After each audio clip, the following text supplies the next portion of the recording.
بسم اللہ الرحمن الرحیم۔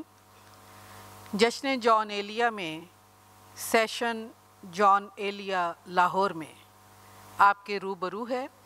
میں آپ کی میزبان ماڈریٹر صوفیہ بیدار حاضر ہوں۔ ہمارے آج کی سیشن میں گفتگو کے لیے سب سے پہلے میں دعوت سخن دوں گی حماد غزنوی صاحب کو، اسٹیج پر تشریف لے آئیں اور انہی کے ہمراہ الحمد کے روح رواں اور لاہور کی ادبی اور جانی پہچانی شخصیت جناب صفدر حسین صاحب سے ملتمس ہوں اسٹیج پر تشریف لے آئیں۔ ہمارے باقی پارٹیسپینٹس میں عباس تابش صاحب ہال 1 میں مصروف ہیں، وہ جیسے ہی آتے ہیں ہم انہیں بھی یہاں پہ زحمت دیں گے۔ حاضرین محفل، جیسا کہ آپ جانتے ہیں لاہور میں جان ایلیا صاحب کو جو پذیرائی حاصل ہوئی اس کی نظیر نہیں ملتی۔ شعراء تو بنتے ہیں، سارے ملک میں بہت بڑے بڑے نام پیدا ہوئے، لیکن جب پہچان کی بات آتی ہے، جب شناخت کی بات آتی ہے تو حضرت علامہ اقبال کو بھی لاہور آنا ہوتا ہے۔ تو لاہور کے لیے ایک بھرپور تالیاں پہلے بجا لیجئے۔ جان ایلیا بہت عمدہ شاعری کر رہے تھے اور یہ اس میں کوئی شک نہیں کہ امروہہ کے ایک بہت ہی علمی و ادبی گھرانے میں ان کی ولادت ہوئی اور ایک بہت بڑے گھرانے میں ان کی تربیت ہوئی۔ اس کے بعد کہتے ہیں کہ ہم امروہہ میں اتنے بڑے شاعر اور کبھی کوئی پیدا نہیں ہوئے، لیکن ایک ہی گھرانہ شاید وہاں پہ کافی تھا۔ جی ہاں، مصفی کا تو ہم نہیں نظر انداز کر سکتے، لیکن جب دبستان دہلی اور دبستان لکھنؤ کی بات ہوتی تھی تو اس چپکلش میں اس طرح کی باتیں کی جاتی تھی۔ ہم بڑے خوش قسمت ہیں کہ آج ہم لاہور کے حوالے سے کہہ سکتے ہیں کہ دبستان لاہور دبستان دہلی اور دبستان لکھنؤ سے آگے کی چیز ہو گیا ہے، اور جشن جان ایلیا منا کر عباس تابش صاحب نے یہ ثابت کر دیا ہے کہ جان ایلیا لاہور کے ہیں۔ اور اس سے بھی قبل صفدر حسین صاحب نے الحمد سے ان کی کتاب، پہلی کتاب شائع کر کے شاید یہ ثبت کر دی مہر کہ جان ایلیا اتنے ہی لاہور کے ہیں جتنے کراچی کے ہیں۔ جان ایلیا صاحب کے حوالے سے، اس موضوع کے حوالے سے بڑا ہمارا یہاں معروف شعر ہے جو آج کل زبان زد عام ہے، یہ جو لاہور سے محبت ہے، میں یہ کہوں گی یہ جو لاہور سے محبت ہے یہ کسی اور سے محبت ہے، اور وہ اور جان ہے شاید، اور وہ اور جان ہے شاید، اور جان جو ہیں ان کی شاید یقین میں بدلی جب صفدر حسین صاحب نے اسے ایک کتابی جلد دی۔ حماد غزنوی صاحب کے ان کے ساتھ بہت تعلق، پرانے ناطے، رشتے، محبتیں اور دوستیاں ہیں، بہت ملاقاتیں ہیں۔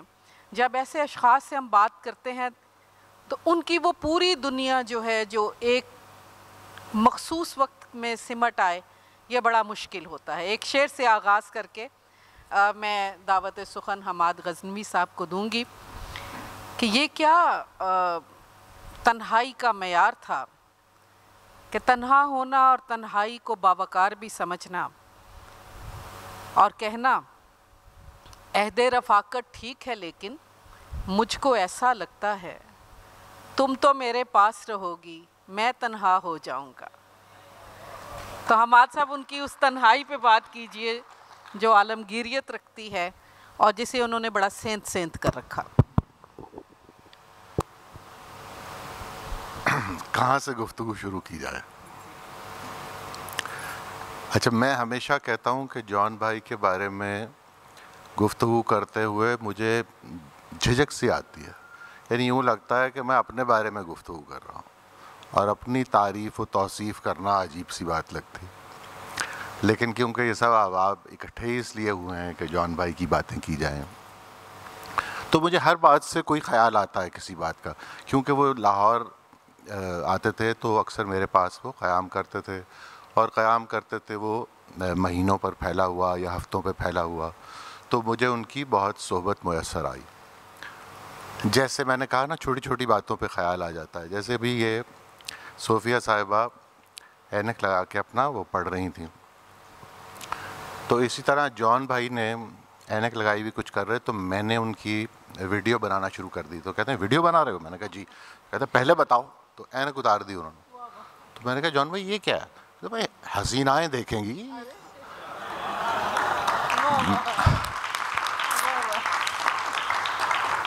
میں نے کہا میں اپنا کلیم نہیں چھوڑوں گا. تو اینک اتار کے انہوں نے پھر دوبارہ. جیسے خواتین و حضرات استعمال ہوتا ہے, تو میں نے جب پہلی دفعہ ان کے سامنے کہا کہ خواتین و حضرات, ایک تقریب تھی, تو انہوں نے کہا بھائی خواتین نہ بولو ساتھ. تو میں نے کہا جی کیوں ان کا ذکر نہ کریں؟ انہوں نے کہا نہیں, ہمارے ہاں یہ ایک لسانی بدعت ہے, ورنہ حضرات میں یہ سب کچھ آ جاتا ہے. بھائی حضرت ختیجہ, حضرت عائشہ, حضرت آمنہ, تو آپ حضرات میں یہ بات نپٹ جاتی ہے. خواتین و حضرات آپ نہ کہیں تو بہتر ہے. اس طرح انہوں نے, یعنی میں جو بات سنتا ہوں مجھے کوئی نہ کوئی ریفرنس ان کا جان بھائی کا یاد آتا. میں صحافی ہوں, اور میں نے یعنی 35 برس قبل لگ بھگ جب صحافت آغاز کی, اور تو مجھے ادب سے دلچسپی تھی, ہمیشہ سے رہی. تو صحافیوں کو یہ سہولت میسر ہوتی ہے کہ وہ جس سے چاہیں بات کر لیتے ہیں, جس سے ملنا چاہیں چلے جاتے ہیں. تو اسی طرح ہمیں بھی یہ سہولت میسر تھی. تو کیونکہ ادب سے ایک دلچسپی تھی, تو جتنے آپ کے ادیب ہیں بڑے بڑے, جو بھی آپ گن سکتے ہیں پچھلے 30-40 سال کے, تو ہم ان سے جا کر ملتے تھے, اور جو پسند آ جائے پھر زیادہ وقت اس کے ساتھ گزارتے تھے, دوستی ڈالنے کی کوشش کرتے تھے, اور کامیاب ہو جاتے تھے, کیونکہ ہم ذرا لکھتے بھی تھے, وہ بھی ہم سے پیار کرتے تھے. تو میں ایمانداری سے آپ کو یہ بتاتا ہوں کہ میں نے جان بھائی سے زیادہ محبوبیت آج تک کسی شخص میں نہیں دیکھی. اب وہ محبوبیت کیا تھی؟ آپ کو ایک چام تھا ان کے اندر خاص طرح کا. آپ لوگ جب ان کی ویڈیوز دیکھتے ہوں گے آپ کو کچھ اندازہ ہوتا ہوگا کہ ایک بے تکلفی ہے ان کی طبیعت میں, ایک والہانہ پن ہے ان کے اندر, اور نو ہولڈز بارڈ قسم کی وہ شخصیت ہیں. یعنی جو کئی دفعہ سوچ بھی رہے ہوتے تھے وہ ساتھ ساتھ بولتے جاتے تھے, جو عام آدمی تصور بھی نہیں کر سکتا. اس طرح وہ کھلی بات کر دیا کرتے تھے. تو میں جب سوچتا ہوں کہ ان کی یہ جو محبوبیت تھی وہ کن ستونوں پہ کھڑی تھی, تو میرا یعنی تخمینہ, میں یہ سوچ, 2 باتیں میرے ذہن میں آتی ہیں. پہلی بات تو یہ کہ ان کی شخصیت جو تھی وہ تضادات سے عبارت تھی. وہ طرفین یعنی بودین جو تھے وہ اکٹھے ہو جاتے تھے ان کے اندر. مثلاً ایک ایسا آدمی آپ یہ دیکھیے کہ جو اثنا عشری ہے اور دیوبند کا پڑھا ہوا ہے, ایک آدمی جو خوبصورت نظر آنا چاہتا ہے لیکن وہ کنگھا کرنے پر تیار نہیں, ایک آدمی جو مجذوب نظر آتا ہے آپ کو لیکن اس کا دماغ ایسا جھگمگاتا تھا اور اس طرح تیز دھار آلے کی طرح تھا کہ آپ تصور نہیں کر سکتے. مثلاً وہ کئی دفعہ, بہت سی ایسی باتیں ہیں, لیکن میں آپ کو ایک مختصر بات بتاتا ہوں جس میں میرے ویسے جہل کا اعتراف بھی ہے, کہ بہت رات گئے اور جو بھی کیفیت تھی, تو میں نے ایک, جس وقت جان بھائی سو رہے تھے لگ بھگ, یعنی یہ ان کی حالت تھی, تو میں نے ایک لفظ غلط بولا. تو وہ اس عالم میں بھی انہوں نے کہا مزمر. میں نے کہا میری تعمیر میں مزمر ہے, مزمر. لگ بھگ سوئے ہوئے ایک آدمی اٹھ کے وہ کہہ رہے ہیں, کیونکہ اردو کے بارے میں وہ کہا کرتے تھے کہ بھئی میں شاعر نہیں ہوں, میرا کوئی دعویٰ نہیں ہے, سب مجھ سے بڑے شاعر ہیں, لیکن اردو زبان, اردو انہوں نے کہا کہ میں خود اردو ہوں. وہ کہتے تھے کہ میں نے اگر اردو کا کوئی لفظ نہ بھی سن رکھا ہو تو میں اس کا مطلب بتا سکتا ہوں. اور آپ یقین جانیے کہ ہم جیسے جو اد پڑھ لوگ ہیں وہ تو ان سے پوچھتے ہی تھے کہ اس کا مطلب کیا ہے. جان بھائی فون کر دیا, جان بھائی اس کا کیا مطلب ہے. ہم پہ موقوف نہیں ہے, بلکہ آپ کے عہد کے بڑے بڑے لوگ جن کے حیات بھی ہیں, میں ان کے نام کیا, مطلب شکیل عادل زادہ کہتے ہیں, جو اردو پہ ایک اتھارٹی سمجھے جاتے ہیں. وہ کہتے ہیں جب ہمیں کوئی بات سمجھ نہیں آتی تھی تو ہم جان بھائی کو فون کیا کرتے تھے کہ جان بھائی اس کا کیا مطلب ہے. جان صاحب وہ کہتے ہیں. تو یہ ان کی شخصیت کا تھا. میں اب چمن آرائی اور ان کی تنہائی دونوں پر بات. دونوں پہ بات کرتا ہوں. میں یہ جو بات کر رہا تھا نا، ان کی محبوبیت کی ریورس انجینئرنگ کرنے کی کوشش کر رہا تھا کہ وہ کیا عناصر ہیں جن سے ان کے اندر وہ محبوبیت پیدا ہوتی ہے. میں ایک نقطہ ہے صرف اس پر 1-2 منٹ بات کرنا چاہوں گا. دیکھیے ان کی شاعری، اس کے اندر کیا حسن ہے، اور وہ روح عصر کیا چیز ہوتی ہے، اور وہ کس طرح شاعر میں ریفلیکٹ کرتی ہے، اور کس طرح اس دور کو، اس نئی نسل کو اپنے سحر میں مبتلا کر لیتی ہے. یہ ساری باتیں تو ہیں، لیکن اس کے اگر آپ پیچھے دیکھیں کہ کون سے عناصر کار فرما ہیں، تو میری نظر میں ایک نقطہ ہے جس کو سمجھنے کی ضرورت ہے. میں یہ سمجھتا ہوں کہ جان بھائی ایک استعارہ ہیں آزادی کا، ایک فریڈم کا استعارہ ہے. وہ ان کی شخصیت سے فریڈم ریڈیٹ ہوتی تھی. یعنی ایک ایسا آدمی جس پر کسی قسم کا کوئی بوجھ نہیں ہے، یعنی معاشرتی، مذہبی، سیاسی کوئی بوجھ نہیں. اور ہم جس معاشرے میں رہتے ہیں نا، اس میں آپ سب کو اندازہ ہے کہ ہم ایک معاشرہ ہمیں اسٹریٹ جیکٹ میں رکھتا ہے. ایک آہنی قالب ہوتا ہے جس میں آپ کو ایک شکنجہ ہے جو کس لیا جاتا ہے. وہ تھاٹ پولیسنگ ہوتی ہے، اس سے باہر نکل کر سوچنے کی اجازت نہیں ہے، ورنہ آپ کو اس کی بھرپور قیمت ادا کرنی پڑتی ہے. تو اس طرح کی شخصیت معاشرہ چاہتا ہے جو کلاس روم سے لے کر اور یونیورسٹیز اور دفاتر ہر جگہ پہ آپ کو نظر آتا ہے. مین اسٹریم میڈیا میں تو الٹرنیٹیو پوائنٹ آف ویو آتا ہی نہیں ہے، اور سوشل میڈیا پر بھی اپنے خیالات کا اظہار کرنا خطرے سے خالی نہیں ہے. تو ہر طرف ایک خاص طرح کا شکنجہ ہوتا ہے. کہ چاہے کارپوریٹ کلچر کی طرف دیکھیں، آپ ایک ہرڈ میں رہیے، جو ریوڑ کا مزاج ہے نا اس کے اندر رہیے. اگر آپ اس سے ہٹنے کی کوشش کرتے ہیں تو آپ کو نقصان ہوتا ہے، آپ کو اس کی قیمت ادا کرنا پڑتی ہے. جنید حفیظ بن جاتے ہیں آپ، یا مشال خان بن جاتے ہیں. میں آپ کو ایسی مثال کے لیے کہہ رہا ہوں. اچھا، جان بھائی کو دیکھ کر آپ کو لگتا تھا کہ اس آدمی پر نہ کوئی رسوم و رواج کی پابندی ہے، کسی قسم کی کوئی پابندی نہیں، آزاد آدمی ہے. اور یہ جو بچے دیکھتے ہیں نا آج کل، یہ جان بھائی کی چھوٹی موٹی ویڈیو دیکھ لیتے ہیں، اس کی بھی انہیرنٹ اسپرٹ یہی ہوتی ہے کہ ایک آدمی ہے جس پر کوئی بوجھ ہی نہیں ہے. مثلا سیاسی بوجھ ہوتا ہے نا، تو جان بھائی ایسی باتیں بھی کیا کرتے تھے کہ ان کو اٹھا کر اسٹیج سے پھینک دیا گیا تھا. میں حقیقی واقعہ بتا رہا ہوں آپ کو کہ کراچی جو تھا وہ ایک سیاسی جماعت کی گرفت میں تھا، اور وہاں پر ایک مشاعرے میں اس طرح لوگ آ رہے تھے، وہ بار بار مشاعرہ رکتا تھا، لوگ کھڑے ہو جاتے تھے، بیٹھ جاتے تھے. تو جان بھائی نے پھر اس کے بارے میں کچھ اپنے خیالات کا اظہار کیا، تو ان کے ساتھ بدتمیزی کی گئی. وہ جانتے تھے یہ کیا ہو رہا ہے، کیا ہوگا، لیکن ایک ایسا آدمی جو اس پہ خاموش ہی نہیں رہ سکتا، وہ طبی طور پہ مجبور ہے کہ اپنی آزادی سے اپنی رائے کا اظہار کرے. اسی طرح آپ دیکھتے ہیں نا، ان کے حلیے سے بھی وہ چیز نظر آتی ہے آپ کو، ان کی شاعری سے بھی نظر آتی ہے. جی، ان کے اوپر بوجھ نہیں ہے، وہ ایک بالکل اکیلا کھڑا ہوا آدمی ہے. جیسے آپ آؤٹ سائڈر، وہ خود بھی کہا کرتے تھے I am an out cider.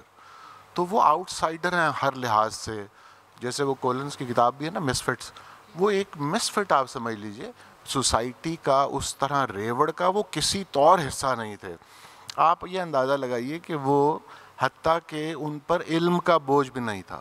ایک آدمی جو عالم آدمی تھا، اور وہ گھنٹوں گفتگو کرتا تھا کہ وہ رودکی کی ٹیکنیکس پہ گفتگو کر رہا ہے. جو آپ بابا ہے غزل کا، ان کے اوپر بات کر، کلوترن طاہرہ کی ایک غزل کے اوپر وہ دیر تک بات کرتے تھے.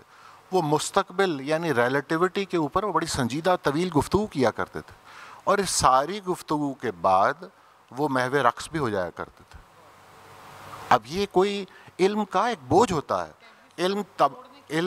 علم تقاضا کرتا ہے کہ آپ ایک خاص طرح کی متانت، ایک خاص وقار میں رہیے. لیکن یہ بھی بوجھ جان بھائی کو برداشت نہیں تھا.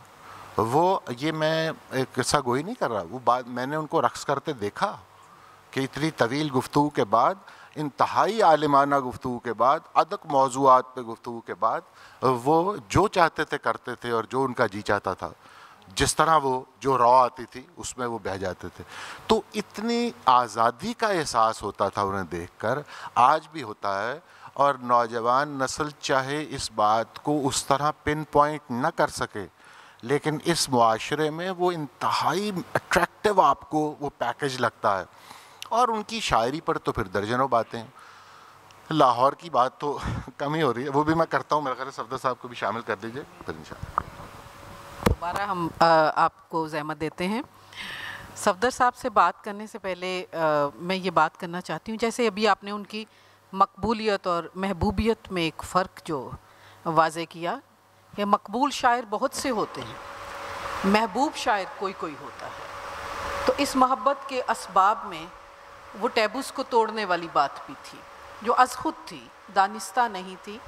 اس میں دانستگی جہاں جہاں آ جاتی ہے وہ شاید شاعری کو، ادب کو خراب کرتی ہے.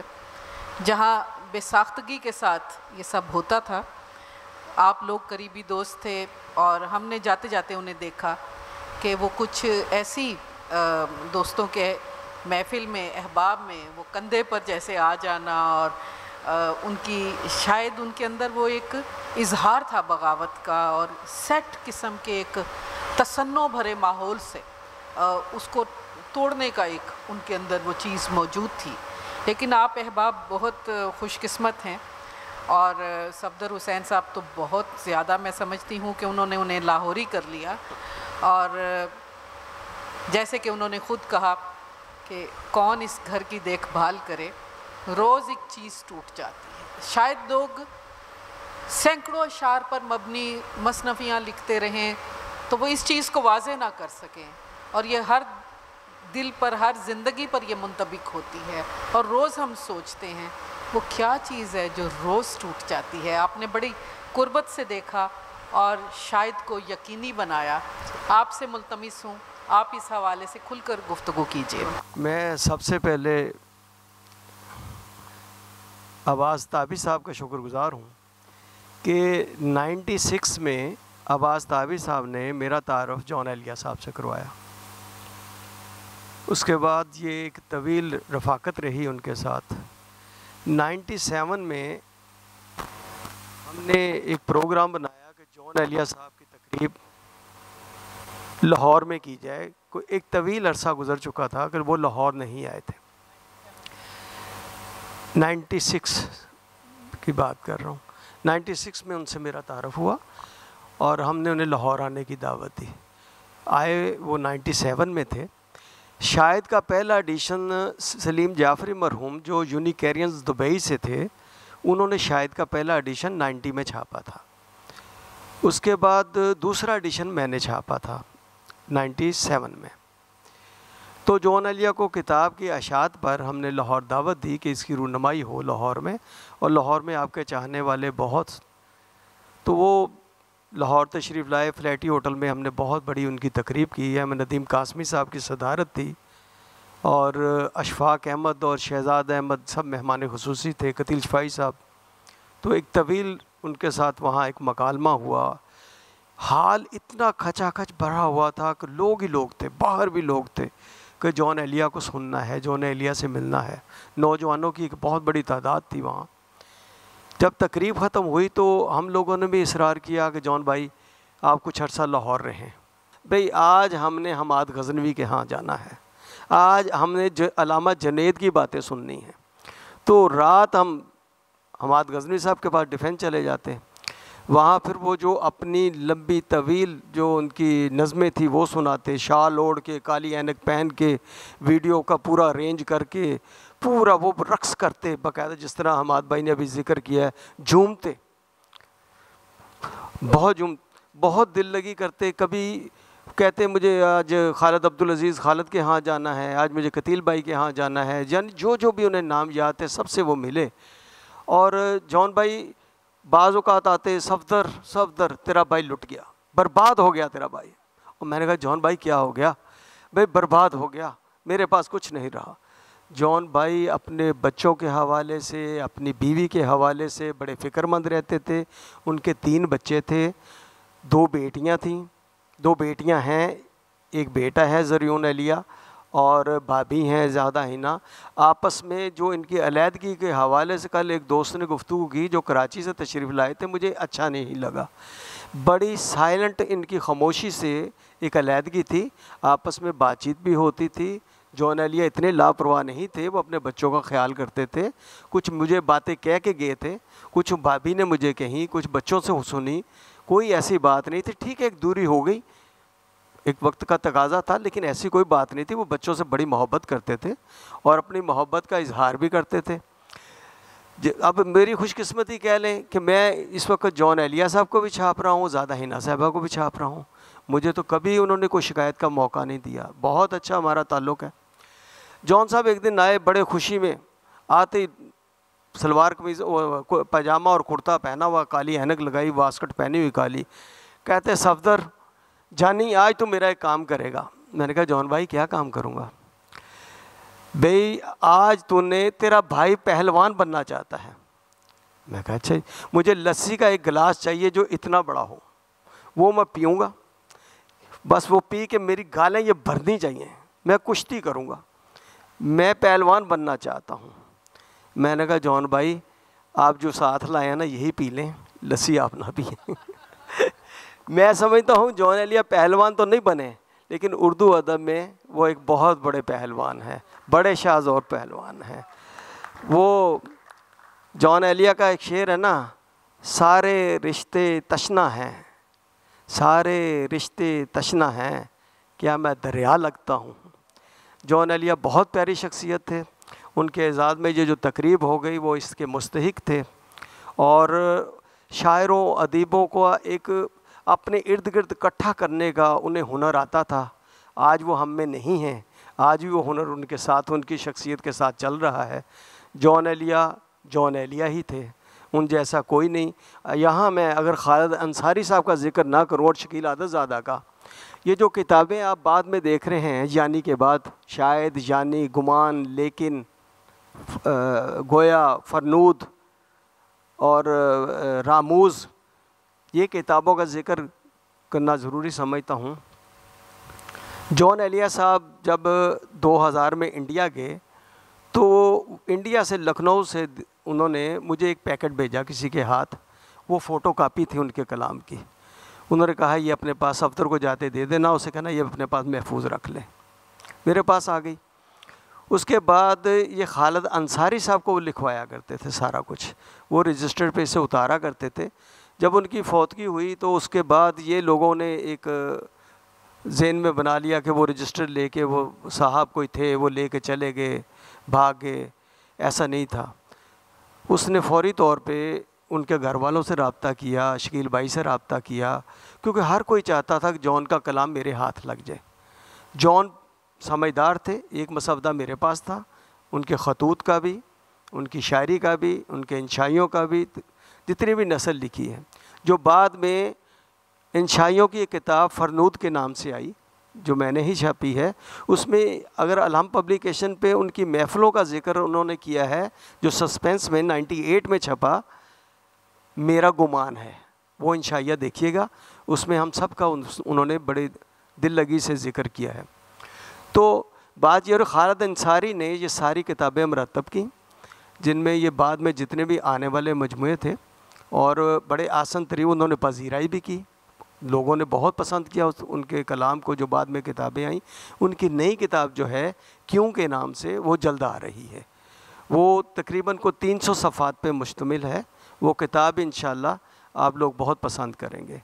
اس کے علاوہ جان ایلیا صاحب کے ایک اور کتاب آ رہی ہے نہیں, اس میں بھی ان کی نظمیں ہیں جو ہمارے پاس محفوظ ہیں, وہ بھی آپ اس میں جلدی دیکھیں گے.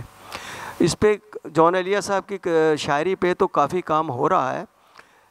جان ایلیا صاحب کے حوالے سے جو آغا خان فاؤنڈیشن جو تھی آغا خانیوں کی, اس پہ انہوں نے بہت سارے تراجم کیے ہیں. جو شاید کی کتاب کے پیچھے آپ دیکھیں گے ٹائٹل پہ بہت ساری کتابوں کے نام ہیں, وہ تراجم انہوں نے آغا خان والوں کے لیے کیے تھے. وہ ان کے رائٹس ابھی ہمارے پاس نہیں ہے کہ وہ ترجمے ان کے لیے کرتے تھے, تو وہ ان کے پاس محفوظ ہے. میری ان سے بھی بات چیت چل رہی ہے, لیکن وہ ابھی دینے کے موڈ میں, کہ آغا خانیوں کو آغا خان وغیرہ فاؤنڈیشن کو اتنے پیسوں کی تو ضرورت نہیں ہے, لیکن وہ ایسے تراجم ہیں اگر وہ آ جائیں, وہ تاریخی حصہ ہیں اردو ادب کا, بہت ایک سرمایہ ثابت ہوں گے, لیکن وہ منظر عام پہ ابھی نہیں ہے. میرے پاس ان کی کتابیں پڑھی ہیں, ان کی آغا خان والوں کی چھپی ہوئی، لیکن میں ابھی انہیں میرے پاس پرمیشن نہیں ہے انہیں شائع کرنے کی، میں اس لیے انہیں چھاپ نہیں رہا۔ جی صفدر صاحب، آپ کی وہ ظاہر ہے کہ ایک عشائد کے حوالے سے پبلشنگ کی آپ کی بہت خدمات ہیں۔ الحمد کا یہ جو ادارہ ہے بہت ہی باوقار ادارہ ہے۔ ہم دوبارہ آپ کے پاس آتے ہیں۔ حماد صاحب سے میں پوچھنا چاہتی ہوں، میں نے عباس بھائی سے سوچا تھا، وہ اپنی مصروفیت کی وجہ سے تشریف نہیں لا سکے ادھر، کہ بطور شاعر جو دقتیں ہوتی ہیں، جیسے آسان لکھنا بہت مشکل ہوتا ہے اور مشکل لکھنا آسان ہوتا ہے، تو ان کے کلام میں جیسے یہ بے ساختگی اور بولتا ہوا، گنگناتا ہوا، کبھی روتا ہوا، کبھی ناچتا ہوا، کبھی دھومیں مچاتا ہوا جو کلام ہے ان کا، اور ان کا جو خصوصاً جو کہنے کا انداز ہے، نیا ایک رشتہ پیدا کیوں کریں ہم، بچھڑنا ہے تو جھگڑا کیوں کریں ہم، پھر تم تو میرے پاس رہو گی میں تنہا ہو جاؤں گا، پھر وہ لحد پہ آتے ہیں کسی اپنے کی اور کہتے ہیں کہ سنتی ہو میں آیا ہوں۔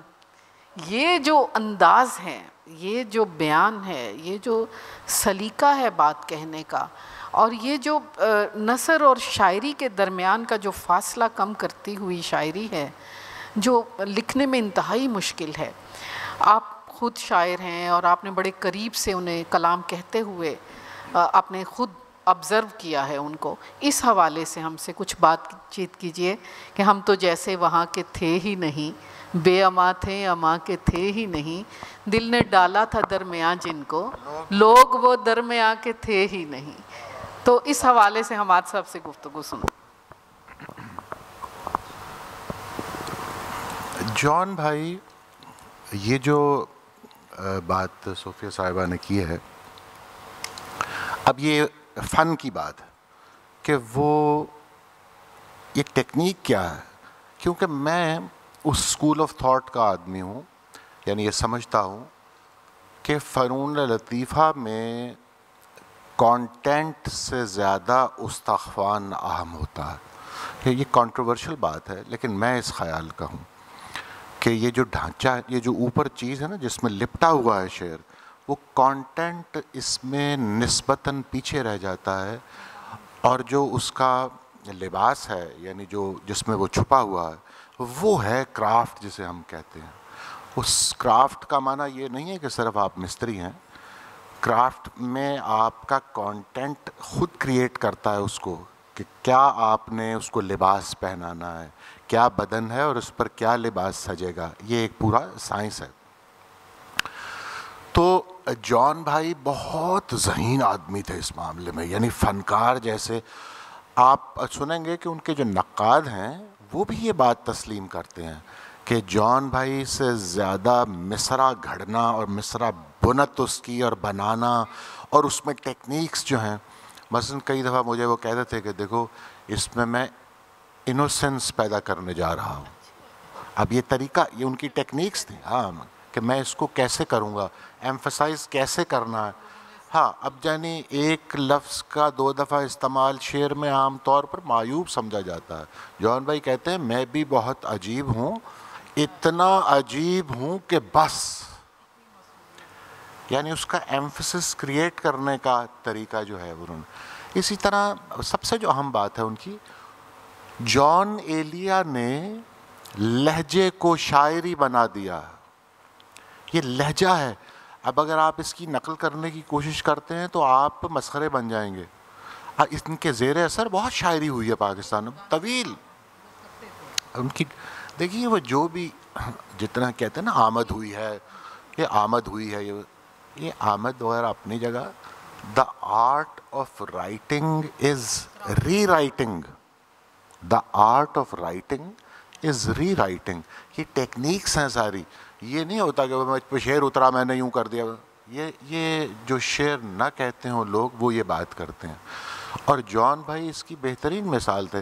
وہ مصرع، کئی مصرع یوں 1 سیکنڈ میں ہو گئے، 1 منٹ میں ہو گئے، لیکن وہ اس سارا ایک ہنر ہے کہ آپ نے اس شعر کا مضمون کیا، آپ نے اس کو کیا فیل اس کے اندر ہونی چاہیے، وہ کیفیت کیسے پیدا ہوتی ہے۔ تو اس طرح مکالمہ کرنا شعر کے اندر، اس کو بھی وہ ایک اور سطح پر لے گئے. خود سے گفتگو کرنا اسے بھی وہ ایک اور سطح پر لے گئے. یہ ساری جو ٹیکنیکس ہیں نا انہوں نے اس طرح برتی ہوئی ہیں. اور جو میں نے لہجے کی بات کی وہ لوگ اپنی اپنی گفتگو بھی استعمال کرتے ہیں لیکن اپنا لہجہ میرا ایک مشورہ ہے, التجا نہیں. یہ لہجہ ہے, یہ لہجے سے شاعری, لہجے سے ردیف آ رہی ہے اور اس سے پھر سارا شعر بن رہا ہے. میرا ایک مشورہ ہے, التجا نہیں, تو میرے پاس سے اس وقت جا نہیں. یہ کیا آپ دیکھیے کہ اردو کی آپ تاریخ پڑھ لیجئے اور خاص طور پر یہ جو پچھلے 50 سال اس طرح یہ شعر کہنے کا ڈھب جو ہے نا نہیں نکل سکتا جب تک کہ آپ کے پیچھے 700-800 سال نہ کھڑے ہوں, یہ اردو زبان نہ کھڑی ہو. اب یہ امروہے کا جو معاملہ تھا, اب میں ذرا سا دوسری طرف جا رہا ہوں. یہ زبان, میں نے کہا یہ کیا جان بھائی, شش جہت آئینوں کے بیچم بیچ. میں کہا بیچم بیچ کیا, یہ کس لغت میں لکھا ہے؟ انہوں نے کہا بھائی اماں بولتی تھیں, اماں بولتے ہیں. یعنی ان کی زبان جو تھی, جیسے میر کا اسکول آف تھاٹ ہے نا یہ, کہ وہ صرف باپ کی زبان میں شاعری نہیں کرتے تھے. اس کی وجہ سے اس میں ایک کیفیت آتی ہے, ایک رچاؤ آتا ہے اور ایک آپ نسائیت کہہ لیجئے چاہے, لیکن ایک سافٹنس خاص طرح کی پیدا ہوتی ہے. جو نہیں اور نہیں کا فرق ہے اس سے آپ سمجھ سکتے ہیں کہ یہ امروہہ, ان کے گھر, ان کی تہذیب کی دین تھیں یہ چیزیں. اور امروہہ تو جیسے ہم بات کرتے ہی رہتے ہیں کہ ان کے اندر سے کبھی گیا ہی نہیں.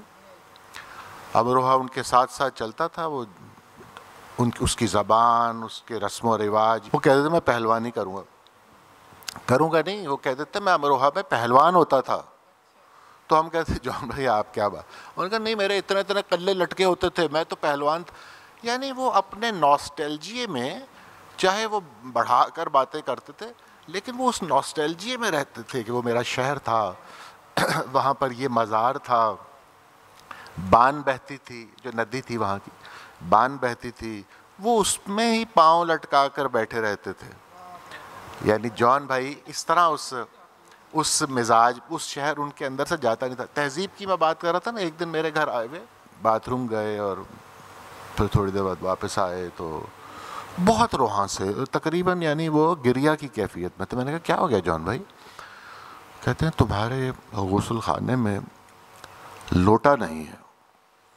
تو میں نے کہا جان بھائی یہ تہذیب ہے بچے, یہ تہذیب ہوتی ہے, ہماری تہذیب کے نگہبان ہو تم, تو یہ تو اس طرح تو ہم اجڑ جائیں گے, یہ تو سب کچھ ختم ہو جائے گا. تو میں نے تسلی دی, میں نے کہا جی میں فوراً بندوبست کر. یعنی ان کا مزاج میں آپ کو بتا رہا ہوں کہ وہ کس ماحول میں رہتے تھے دماغی طور پر.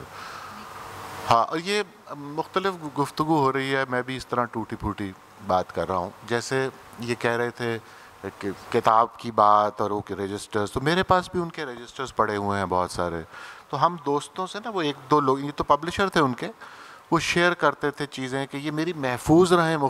یہ لوگ یعنی ان کو جو مخلص نظر آتے ہوں گے وہ چھوڑتے تھے. 2-3 لوگوں کے پاس انہوں نے اس طرح یہ چیز رکھی ہوئی تھی کہ یہ محفوظ رہے, کہیں ایسا نہ ہو میرا کلام جو ہے وہ گردباد کا شکار ہو جائے. آپ ذرا بے قرار جی نہیں, وہ دامن وقت تنگ ہو رہا ہے, ادھر لنچ بریک ہو گیا ہوا ہے. اب میں صفدر صاحب سے کہوں گی سم اپ کرتے ہوئے آپ یادوں کو سمیٹیے کچھ الفاظ میں, تو پھر ہم اجازت لیتے ہیں. اس کے بعد یہی کہنا چاہتا ہوں, گفتگو تو ختم کرنے کو دل ہی نہیں کرتا. جان ایلیا موضوع ہی ایسا ہے. جان ایلیا صاحب لاہور میں 6 مہینے میرے پاس رہے اور رات کو میں انہیں منور سعید صاحب کے ہاں چھوڑا تھا. جم خانہ, لاہور جم خانہ کے سامنے ان کا گھر تھا. ظاہر ہے بھتیجی بھی تھی ان کی, شہناز بھی ان کی بیوی, اور یہ بھانجے لگتے ہیں. وہاں میں چھوڑ آتا تھا اور دوسرے دن وہ دوپہر کو 3 بجے 4 بجے میرے پاس آ جاتے تھے. 97. تو پھر میں رات کو کبھی حماد بھائی کے ہاں چھوڑ آتا تھا. وہ بس دل لگی مصروف رکھنا کا وہ انہوں نے ایک بہانہ تھا, میں مصروف رہوں اور میں ان سے کچھ بات چیت کروں, مکالمہ کروں. جان بھائی اردو کے علاوہ فارسی, عربی, سنسکرت, عبرانی, یہ سب زبانیں جانتے تھے. بہت بڑے عالم تھے.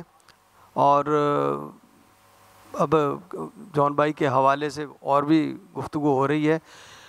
جان بھائی جتنا وقت بھی میرے پاس گزرا ہے ان کا بہت اچھا گزرا ہے، اور شاعروں و ادیبوں کے درمیان موجود رہے، نوجوانوں کے درمیان محفوظ رہے، اور میں آپ سب کا شکر گزار ہوں. شکریہ جی بہت بہت. حماد صاحب آخر میں شعر پڑھتے ہیں، اسی پہ ہم یہ پروگرام منتج کرتے ہیں. جیسے انہوں نے عالم ہونے کا ذکر کیا تو میں بس ایک شعر سنا کر ہم اسے سیشن کو ختم کرتے ہیں کہ صرف عالم ہونے سے جان ایلیا نہیں بنا جا سکتا. تو جان بھائی کا شعر ہے: رات دن ہوں کائناتی مسئلے پیش نظر، رات دن ہوں کائناتی مسئلے پیش نظر، اور جب تھک جائیں تو اس شوق کو چھیڑا کریں. یہ ہے جان ایلیا.